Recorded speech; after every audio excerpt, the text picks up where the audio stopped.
ஒவ்வொரு மனுஷனுடைய வாழ்க்கையில இருந்தும் தேவனை எடுத்துட்டீங்கன்னா வாழ்க்கை முழுதும் எம்டினஸ், ஜீரோ, குழப்பம், கோணல், பிரச்சனை. சிலருடைய வாழ்க்கையில தேவனே இல்ல தெரியுமா? தேவன் இல்லாத வாழ்க்கை அப்படிதான் இருக்குது. எம்டியா இருக்குது, விரக்தியா இருக்குது, கோணலா இருக்குது, வெறுமையா இருக்குது, பாவம் நிறைஞ்சு இருக்குது.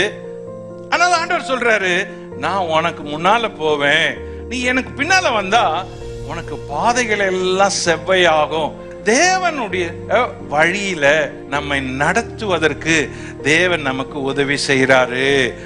அவர் இல்லாத ஒரு வாழ்க்கையை நீ வாழ்ந்தா உனக்கு எம்டினஸ், குழப்பம், தோல்வி எல்லாமே ஜீரோ தான். வெற்றியான ஒரு வாழ்க்கை உனக்கு உண்டாகாது. தேவன் இல்லாத ஒரு வாழ்க்கையை கட்டாதீங்க, தேவன் இல்லாத ஒரு குடும்பத்தை கட்டாதீங்க. தேவன் இல்லாம ஒரு நாள் கூட உங்களுடைய வாழ்க்கை கடந்து போயிடக்கூடாது.